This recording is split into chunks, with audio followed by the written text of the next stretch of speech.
Last Saturday, I saw my mom holding hands with a man who wasn't my dad, and I almost destroyed my parents' marriage over it. I need to back up a little, because the way it happened, the way I reacted, what I did, and what I found out afterward, it still keeps me up at night. Not because it ended badly, but because of how close I came to blowing everything up based on something I was completely, utterly wrong about. My name is Tessa. I'm 28 and I live about 40 minutes from my parents in Naperville, Illinois. My husband, Brett, and I had been going through one of those stretches where life just sort of swallows you whole. He'd been working overtime at the logistics company he manages, and I've been picking up extra shifts at the dental office where I work as a hygienist. We weren't fighting. We weren't unhappy exactly. We were just passing each other in the hallway, existing in the same space but barely connecting. It was actually Brett who suggested we go out that Saturday, not me. He texted me at lunch, which he almost never does, and said, "Hey, tonight, just us. That Italian place on 5th you've been wanting to try. I'll make a reservation." I stared at my phone for a second, smiling like an idiot in the break room. I texted back, "Are you serious?" He sent back a single thumbs up emoji, which somehow made me laugh out loud. I got home before him, actually put effort into getting ready. Real effort, not just mascara in the car.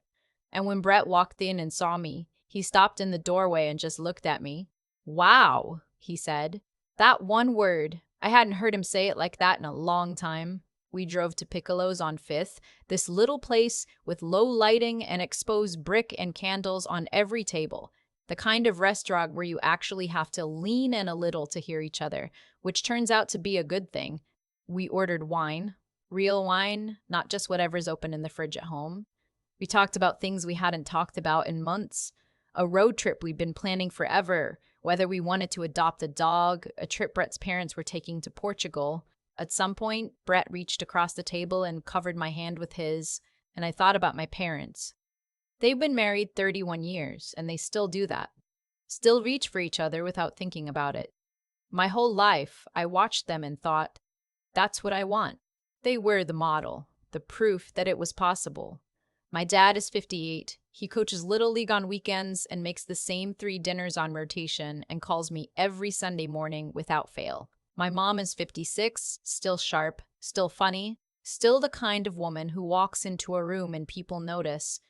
They met in college in Ohio, married young, stayed together through everything, layoffs, health scares, my brother's rough teenage years, the flood that ruined their basement twice. I was thinking about all of this, feeling warm and grateful and maybe a little emotional from the wine, when I looked up across the restaurant, and I stopped breathing. My mom was sitting at a table maybe 30 feet away from us. She was facing slightly away, but I knew her immediately.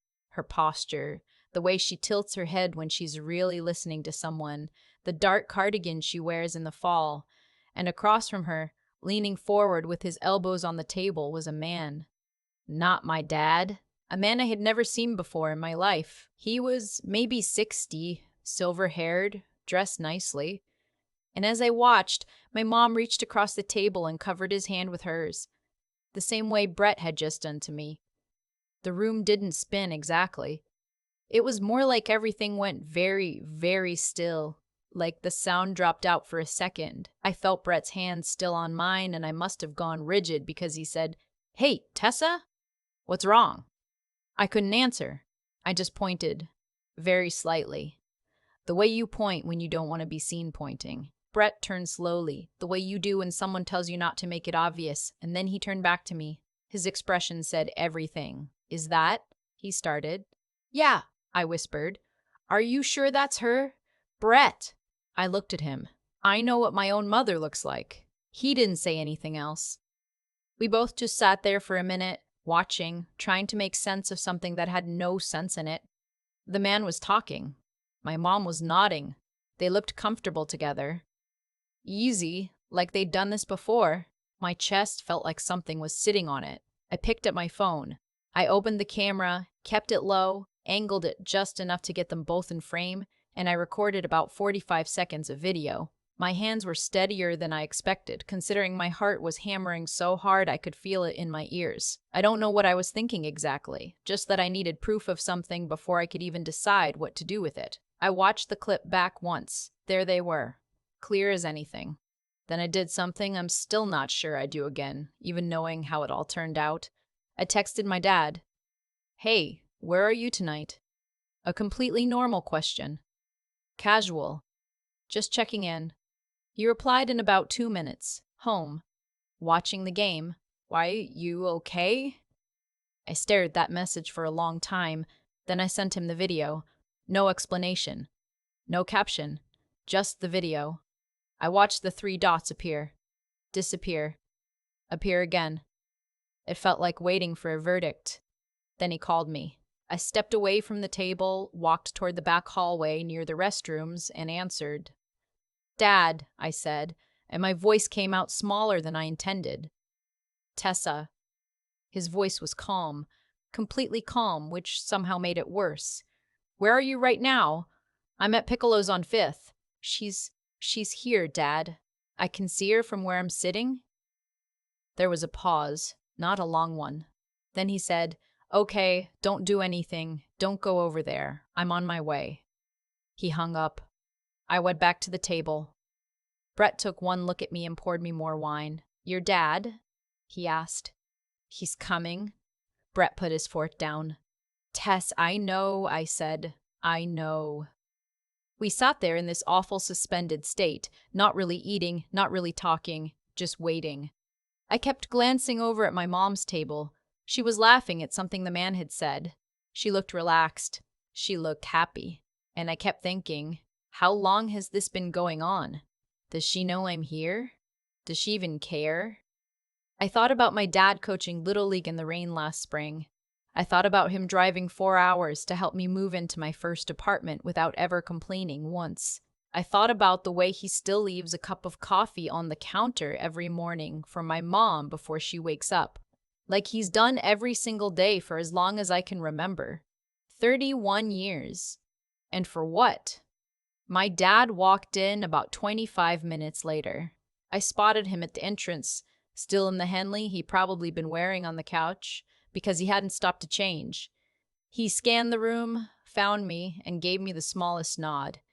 His face was unreadable. Then he looked toward my mom's table. I watched something move to his expression, something complicated. But he didn't look surprised. That was the thing I couldn't understand in the moment. He didn't look surprised. He walked toward her table slowly, not storming, not rushing, just walking. My mom was mid-laugh at something, and then she looked up and saw him, and her whole face changed. She went still. The man across from her noticed the shift and turned around. When he saw my dad, he stood up immediately from his chair. My mom said something I couldn't hear.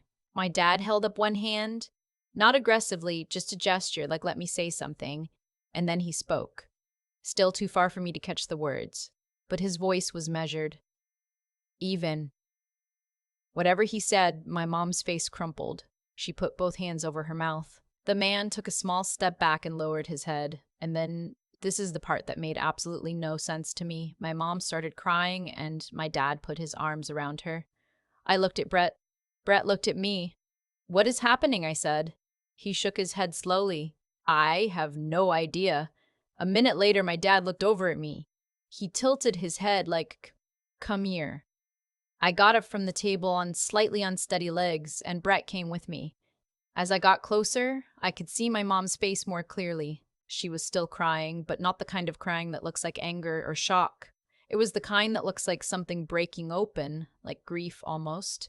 My dad looked at me when I reached them, and he said, quietly, calmly, like he was explaining something simple, "Tessa, this is Dr.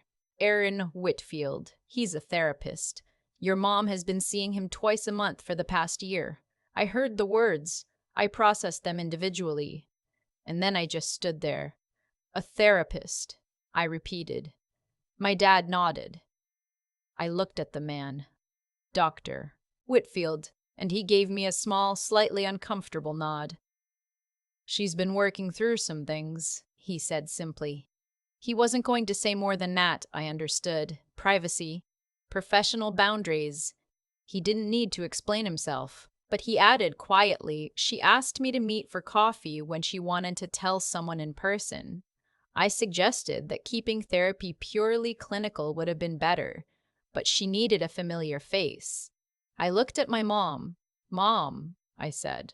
She wiped her face with the back of her hand, which is such a her thing to do. Never a tissue when her hand is right there. I didn't want to worry you, she said, or your brother. I've been dealing with some anxiety, some things from a long time ago that I never really worked through. She let out a shaky breath. I was embarrassed. You know how I am. I did know how she was. My mom is the person who says she's fine when she's not, who pushes through, who would rather carry something alone than let anyone think she couldn't handle it. I'd watched her do it my entire life. Why didn't you tell Dad? I asked. She looked at him, and something passed between them that I recognized as a whole conversation happening without words, the way it does between people who've been together long enough. I did tell him, she said, about 2 months in. I turned to my dad. He nodded slowly. She asked me to let her do this on her terms, he said. I wasn't happy about being left out at first, but I understood eventually. He looked at her. She needed it to be hers. I didn't know what to say. I just stood there for a moment, looking at the two of them. My mom, who had been quietly fighting something I never knew was there. My dad, who had known and held it and said nothing because she'd asked him to. The two of them in their own private negotiation about how to take care of each other. And I had sent my father a video and panicked and called him here like there was a fire to put out. Mom, I said again, and this time my voice cracked. I'm so sorry. I thought I saw you, and I didn't. Honey. She stepped forward and put her hand on my face, the way she used to when I was little and upset about something. You didn't know. You saw what it looked like, and you protected your dad. That's not something to apologize for. Doctor. Whitfield said his goodbyes quietly and left, which I was grateful for. The four of us, me, Brett, my mom, my dad, stood there in the middle of Piccolo's on Fifth while the dinner crowd moved around us, and nobody quite knew what to say for a moment. Then my dad looked at Brett and said, You hungry? Because we haven't eaten yet. Brett laughed. Actually laughed, this startled, relieved sound, and I felt something loosen in my chest. We ended up pushing 2 tables together and ordering again. My parents had already eaten, but my dad got the tiramisu, and my mom had a glass of red wine, and we just sat together for almost 2 hours, talking. Not about what had just happened, not really, but about other things, real things. My mom told us about what she'd been working through in therapy, slowly, at her own pace, and the way she chooses to share things. It was more than I'd known about her inner life in years, maybe ever. At one point she said, I thought if I kept everything together on the outside, you would eventually get better on the inside too. She swirled her wine. Turns out that doesn't really work. My dad reached across the table and held her hand. And I thought about Brett's hand on mine earlier that same evening before all of it. How that small gesture had made me think of my parents and everything they built. How even in the worst moment of that night, when I genuinely believed something was ending, I'd been wrong about what was real. Nothing was ending. Something was actually, quietly, being repaired. On the drive home, Brett and I didn't talk much. We were both just sitting with everything. About halfway home, he reached over without looking at me and put his hand on mine on the center console. I turned my hand over and held his. You okay? He asked. I thought about it honestly. Yeah, I said. I think I actually am. We drove the rest of the way like that. The highway lights passing overhead, the radio low, his hand warm in mine. I don't know what I expected that night when I walked into a restaurant just wanting a quiet dinner with my husband. But what I left with was something I didn't know I needed. A reminder that the people closest to you are carrying things you can't always see. That protecting someone you love doesn't always look the way you think it will. And that sometimes a marriage staying together isn't about the grand, obvious moments. It's about 31 years of coffee on the counter before sunrise and choosing to hold someone's hand even when they asked you to wait. I keep coming back to the moment my dad walked into that restaurant still wearing his house clothes. He hadn't stopped to change, hadn't stopped to think about how he'd look.